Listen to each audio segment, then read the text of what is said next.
Es probable que en algún momento alguien le diga a su pareja, no me gusta cómo te vistes, no me gusta cómo te maquillas, o incluso ya no te veo tan hermosa, y esas expresiones psicológicas terminen en agresiones. Ya no importa levantarte solamente la voz, sino que el día de mañana también puede agredirte físicamente e incluso amenazarte o agredirte hasta el punto de ocasionar la muerte. Pues bien,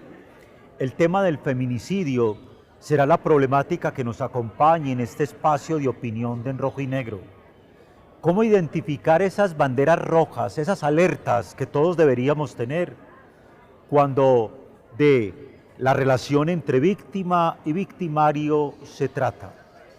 Y es que en sociedades patriarcales como las nuestras,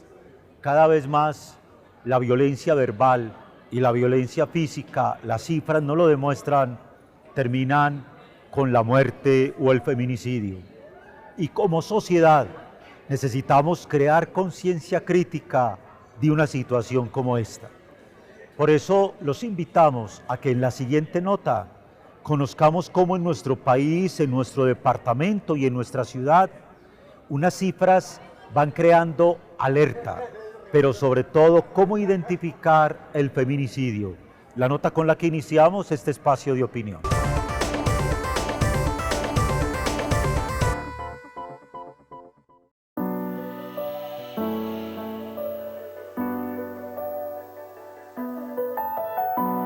Según la Secretaría de la Mujer de la Gobernación de Antioquia, en el primer semestre de 2022, 81 mujeres habían sido asesinadas en el departamento. Con base a estudios realizados por la misma dependencia, se concluye que la mayoría de estos asesinatos son el final de un ciclo de violencia denominándose como feminicidio. En Colombia, el feminicidio es un delito autónomo contemplado en la Ley 1761 del 2015, que se define como el asesinato intencional de una mujer por su condición o por motivos de su identidad de género. Este acto se debe abordar como la forma más extrema de violencia, permitiendo que se presente como un grave y creciente problema. Este tipo de delitos derivan de causas históricas y culturales donde se destaca la educación machista, que en muchos de los casos se estimula desde la niñez, así como el mal manejo de las emociones, los celos patológicos y la dominación, unidos en algunos casos a condiciones de pobreza, exclusión social, trastornos psicológicos y abusos de sustancias psicoactivas. Para que un asesinato sea considerado como feminicidio, se tienen en cuenta los siguientes agravantes: tener o haber tenido una relación familiar, íntima o de convivencia con la víctima; ejercer sobre el cuerpo y la vida de la mujer actos de instrumentalización de género o sexual o acciones de opresión y dominio sobre sus decisiones vitales y de su sexualidad; que existan antecedentes o indicios de cualquier tipo de violencia o amenaza en el ámbito doméstico, familiar, laboral o escolar; que la víctima haya sido incomunicada o privada de su libertad de locomoción, cualquiera que sea el tiempo previo a la muerte de aquella. América Latina tiene un alto índice de violencia contra la mujer. En algunos países, las cifras son alarmantes. Cada 3 horas, una mujer es asesinada por su pareja o expareja. Al entender que el feminicidio es un asunto que atraviesa la organización social, que ha sido naturalizado y legitimado históricamente, resulta importante generar acciones que incluyan leyes para proteger a las mujeres y las niñas ante la violencia, medidas de prevención desde una edad temprana y la prestación de servicios accesibles a todas las sobrevivientes, así como su acceso a la justicia. En Medellín se cuenta con la línea 123 Mujer Metropolitana, que es uno de los mecanismos de atención a las violencias contra las mujeres que se deriva de las acciones del componente Vida Libre de Violencias.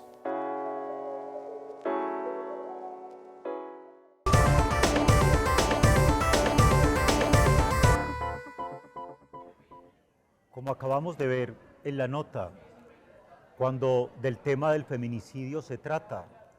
sí que es importante crear una alerta como país, como ciudad, como ser humano. El feminicidio, su impacto, sus riesgos, ¿cómo identificarlo? Será el tema que nos ocupe en Rojo y Negro, en este espacio de opinión. Y precisamente para abordar esta problemática nos acompaña Milena Trujillo, quien es politóloga de la Universidad Nacional de Colombia,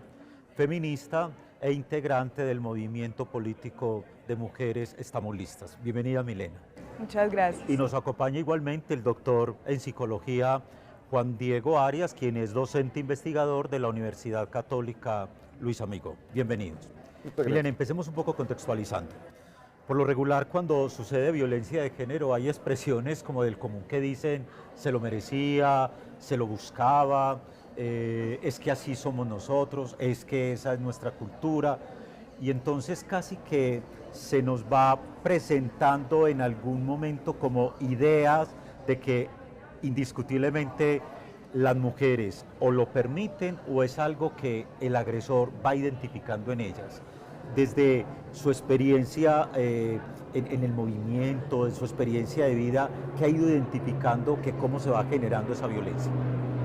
Bueno, lo que dices es muy importante porque generalmente cuando hay violencia hacia las mujeres o violencias basadas en género en general, suele caerse en culpabilizar a las víctimas, ¿cierto? Entonces se centra la problemática en una culpa hacia las mujeres, en este caso, como si fueran ellas quienes lo permitiesen o quienes provocaran un montón de condiciones para que se les violente, ¿cierto? Desde mi perspectiva y por supuesto desde toda la teoría de género y desde una postura feminista de la vida, nosotras estamos listas, lo que decimos es, primero,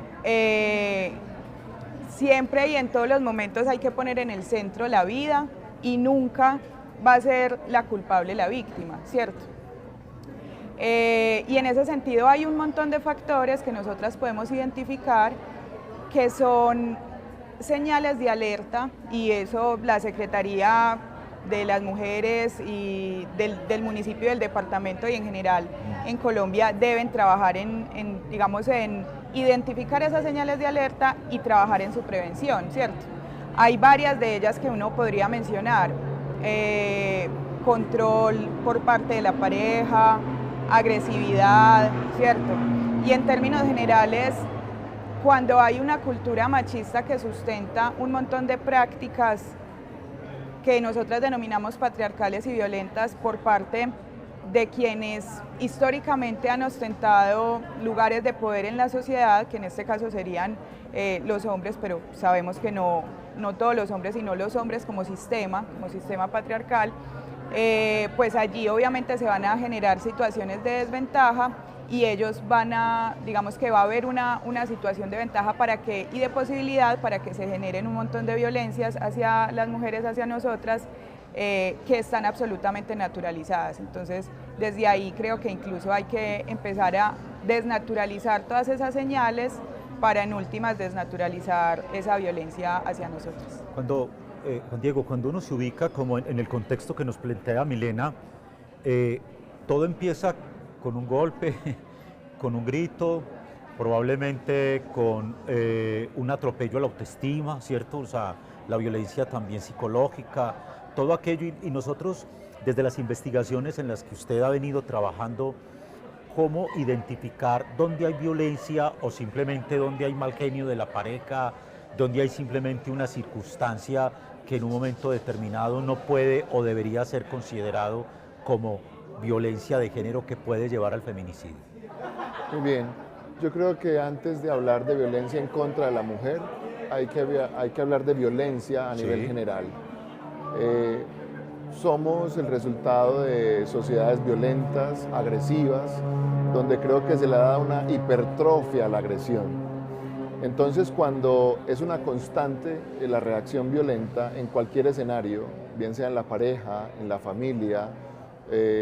donde notamos que la gestión, la expresión de las emociones, la autoconciencia, la misma conciencia, la interacción sana con el otro, pues se ve afectada por el ciclo anormal de la emoción, entramos a mencionar que pueden ser personas potencialmente violentas. Ahora ya hablándolo en el contexto de las relaciones de pareja y especialmente en la relación heterosexual, donde normalmente vemos un hombre y una mujer en relación, podemos entonces empezar a detectar los primeros signos de violencia cuando esa emoción no sigue su ciclo normal. Cuando me refiero a su ciclo normal es que la emoción debe durar muy poquito en el cuerpo y si trasciende a otras condiciones o incluso a un nivel más avanzado de esa emoción, ya se convierte en otra conducta donde es volitiva, donde ya hay una intención y claramente el deseo es dañar. Entonces encontramos en el ciclo de violencia en contra de la mujer específicamente que el agresor seduce a la víctima, así lo podemos mencionar, aunque hemos tratado también de eliminar o abolir un poco el concepto de víctima, porque aquí hay razones ya de doble filo que obviamente se convierten en atenuantes incluso para seguir perpetuando la violencia. Y entonces cuando el agresor puede generar prácticas muy soterradas de violencia, como los micromachismos, como las microviolencias, que son acciones que quizá ante el otro no están claras, pero que ahí están, incluso para la víctima o para la mujer que está presenciando esas acciones de violencia, es difícil percibirlas porque se pueden solapar con el cuidado excesivo, con la sobreprotección y con el mensaje de incapacidad que se le brinda, en este caso a las víctimas y en este contexto específico. ¿Sí? Todo puede empezar con unos celos o simplemente un mal manejo de las emociones o querernos minimizar como seres humanos, el machismo, pero ¿cómo ir identificando una serie de señales o banderas rojas que hay que ir teniendo en cuenta para saber si se cruza esa línea que no siempre es tan delgada entre la violencia y el feminicidio? Que sea precisamente esas señales desde Felipe Ochoa, psicólogo de Serfami, quien nos comparta algunas de esas señales a las que debemos estar alerta para que el feminicidio no llegue a nuestros hogares y sobre todo a nuestra sociedad. La nota con la que quedamos en este momento.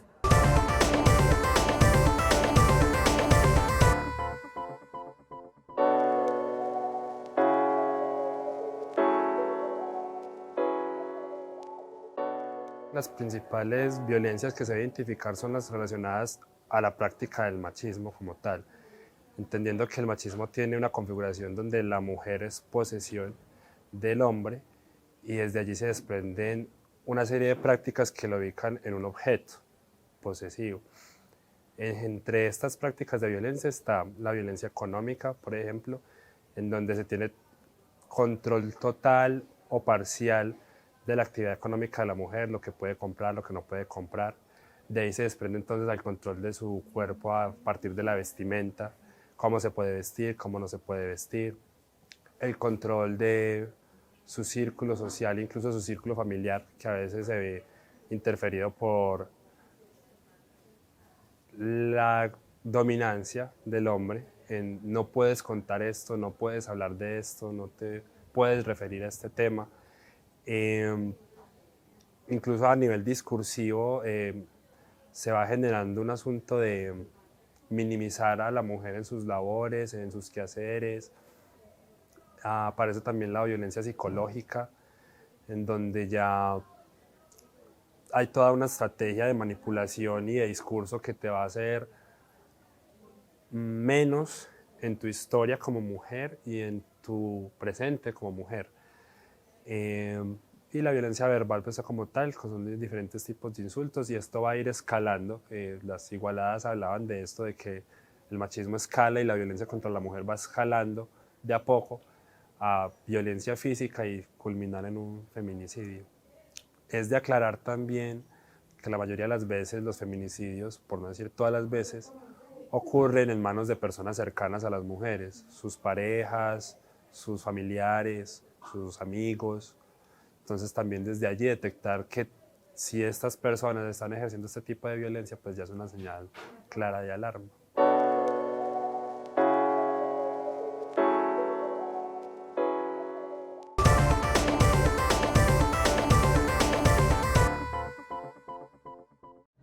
¿Cómo identificar esas señales?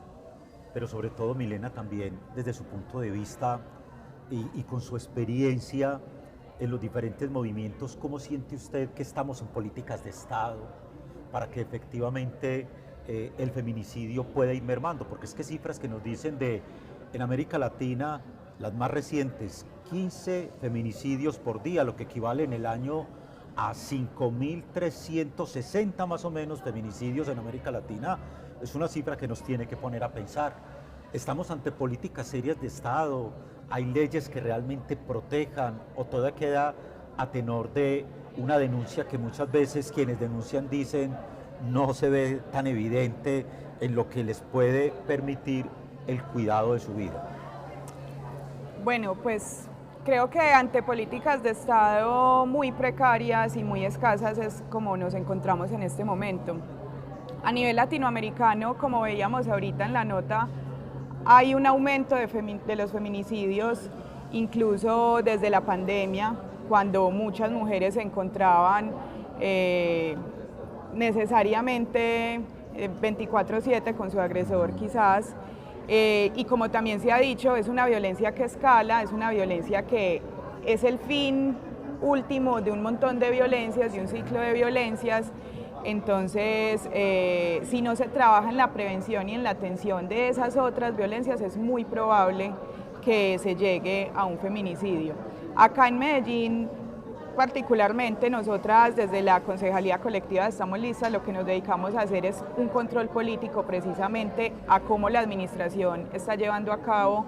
la atención, la prevención de los feminicidios, y cómo está atendiendo toda la situación de la violencia contra las mujeres, y creo que aún falta muchísimo, tanto a nivel nacional como a nivel local. Nosotras incluso desde el movimiento lanzamos una campaña que se llama Crisis Humanitaria de Emergencia por Violencia Machista, que tiene que ver con un incremento no solo de los feminicidios, sino también de todo lo que son pasos previos para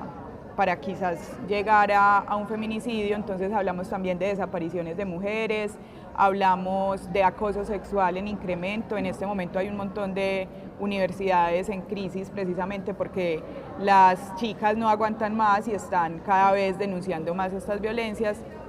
Pero en términos de políticas de Estado creo que estamos muy, muy escasas. Ahí en Medellín, por ejemplo, se sabe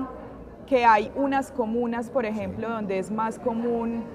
encontrar casos de violencia sexual y física o violencia intrafamiliar, que son, digamos, como señales de alerta muy grandes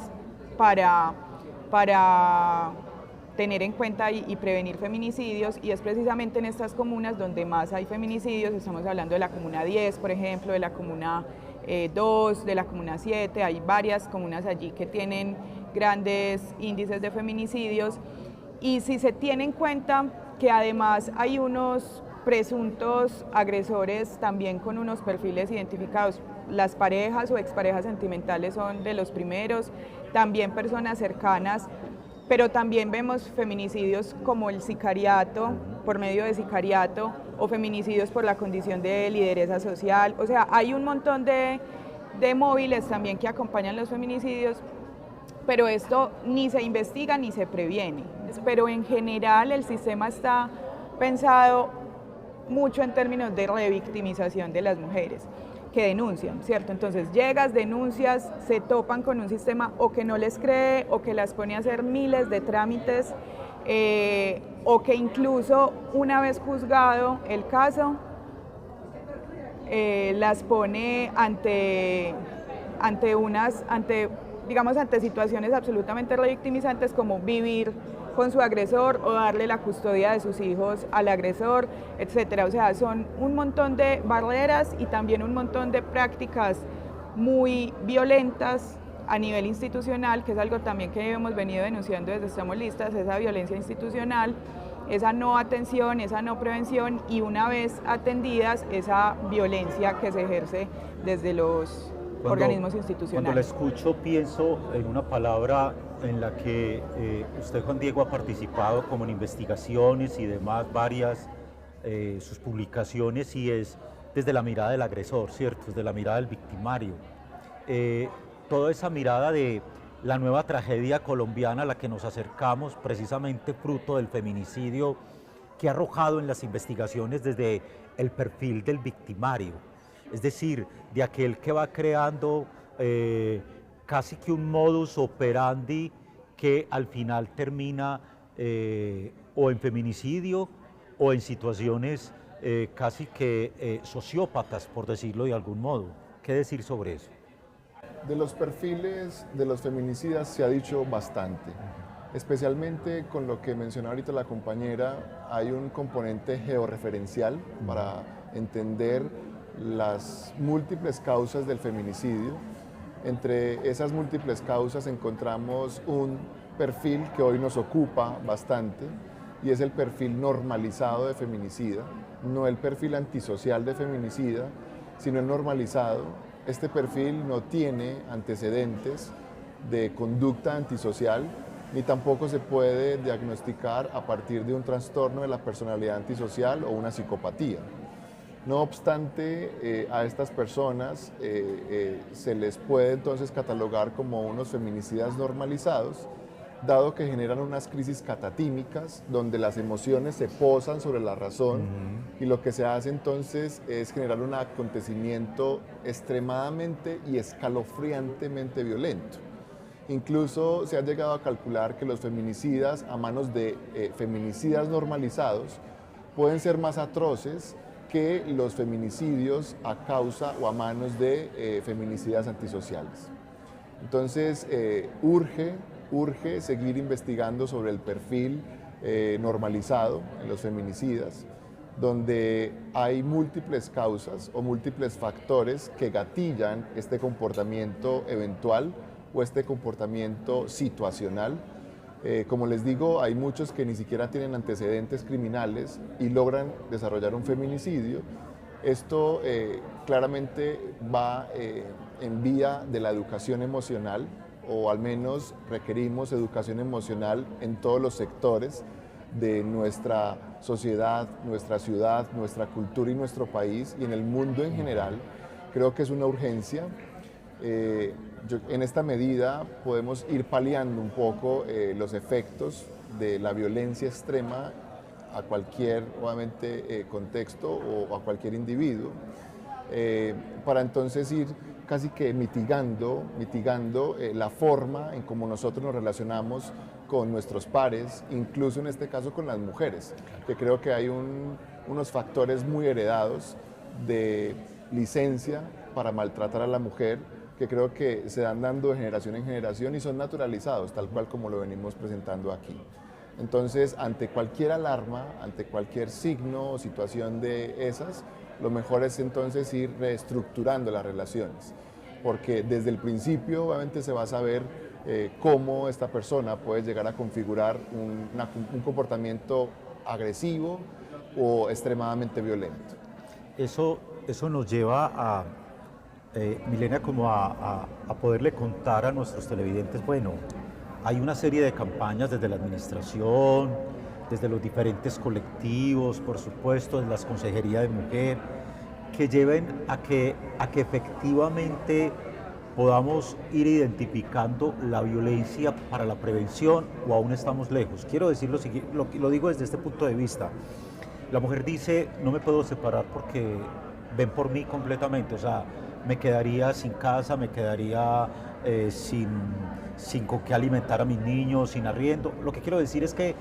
las mujeres en un momento determinado eso ha ido cambiando mucho, pero muchas de las agredidas son personas absolutamente dependientes según las cifras de medicina legal en feminicidio, lo que la personería nos ha ido arrojando. ¿Cómo ir identificando esas campañas para que quienes nos ven puedan decir, no, es que es el momento de decir no, es el momento de decir me quiero maquillar, quiero ponerme este escote, quiero vestirme de esta manera, y que eso vaya muy de la mano como de una sociedad que de alguna manera nos ha ido creando cierta conciencia hacia el género de una forma? Bueno, allí yo quisiera empezar diciendo que a la hora de hablar de feminicidios y por ende de feminicidas, sí, quisiera volverlo a traer a ese contexto que es una cultura que les permite y les da el derecho, o sea, hay un montón de condiciones por los que los feminicidas se sienten con el derecho sobre la vida de las mujeres, ¿cierto? Y por ende son feminicidas normalizados como lo decía Juan, o sea, entonces es muy difícil que, digamos,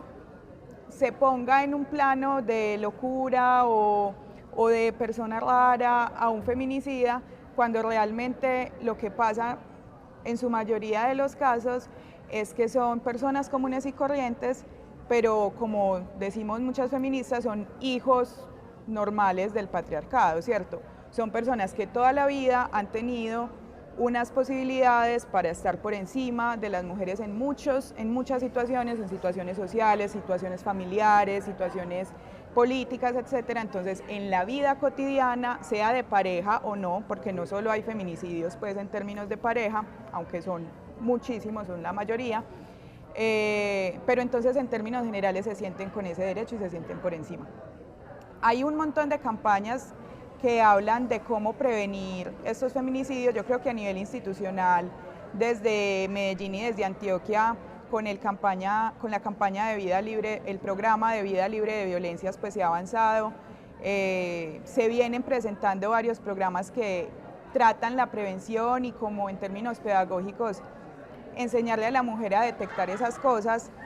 pero creo que en lo que no se ha trabajado como sociedad,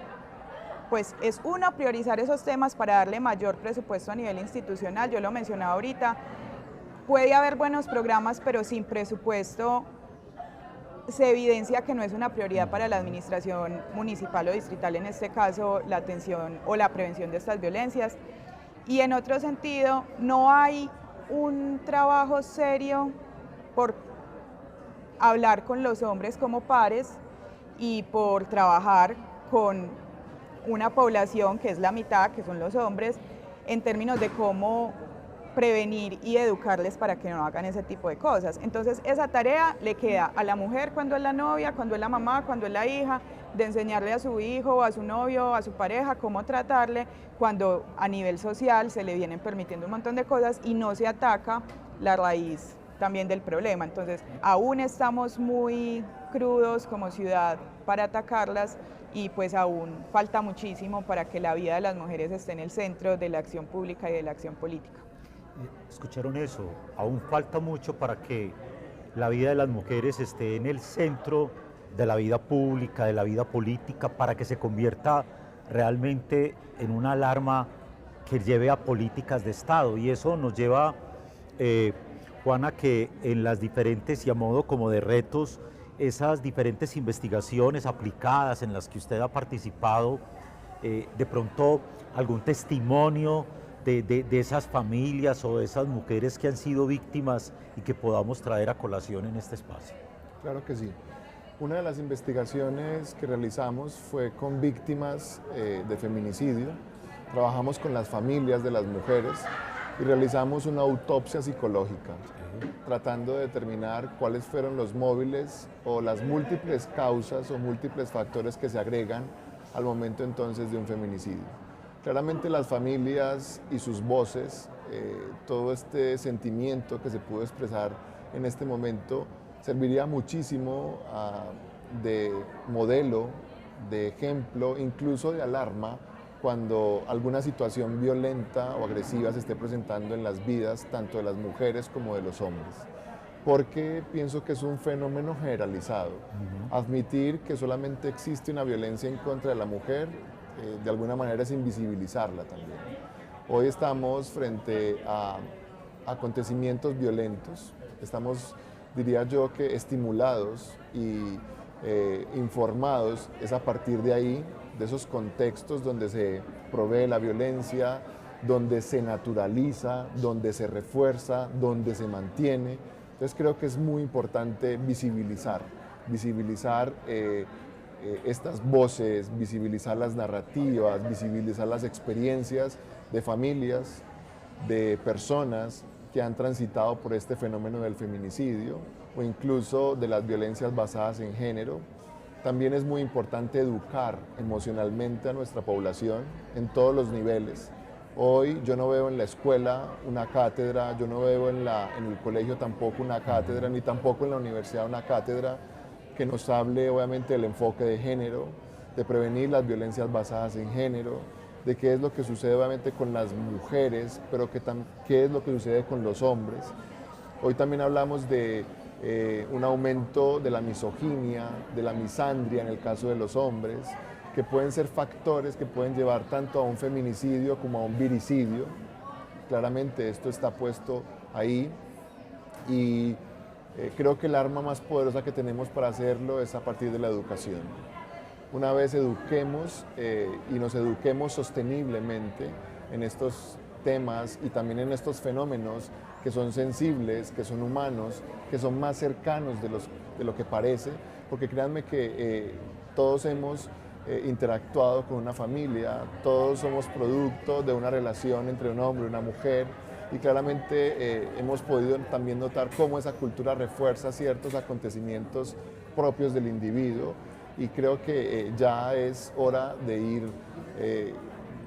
dejando cargas en esa cultura patriarcal, en ese modelo hegemónico de poder que claramente nos ha traído muchas dificultades. Tampoco es poner a la mujer en una situación de desventaja o de vulnerabilidad, protegerla tanto como volverla vulnerable, no, sino obviamente buscar una equidad, buscar también de alguna manera una restitución de todo esto que ha sucedido con la mujer en aras de poner al hombre casi que a contemplarla y a la sociedad también en general a contemplarla no desde el objeto, ¿sí?, sino desde el múltiple goce que puede tener la mujer. Cuando de feminicidio se trata, imagínense cómo hacer posible que en nuestro entorno familiar crear entornos saludables y sobre todo seguros. Cómo identificar violencia, porque las cifras nos llevan a pensar que indiscutiblemente es al interno de las mismas familias donde más se genera la violencia de género, que puede llevar el día de mañana a la agresión y a la muerte. Como sociedad, seguramente muchos estudios nos digan estamos ante sociedades enfermas o enfermizas. A lo mejor, si estamos o no, es la manera de identificar, sobre todo desde casa, esas señales que en este espacio hemos querido compartirles para que una vez identificadas podamos llevar a activar las líneas de atención, participar de esas campañas, identificarla y saber que indiscutiblemente lo valioso de la vida y sobre todo de nuestras mujeres y de cualquier vida también se mide por, lo acaban de expresar, por esos comportamientos amorosos que el día de mañana nos hagan sentir que vale la pena estar vivo y no importando bajo qué condición de género nos encontremos. El tema que nos ha ocupado en este espacio de opinión de En Rojo y Negro. A nuestros expertos invitados, mil gracias, a Milena Trujillo, a Juan Diego y sobre todo a ustedes por permitirnos llegar a sus hogares a través de este espacio de opinión de En Rojo y Negro. Recuerden seguirnos a través de todos los canales digitales y sobre todo a través de las redes para que podamos encontrar alertas que lleven a la prevención. Los invitamos a que la próxima semana nos acompañen con un nuevo tema de interés para todos.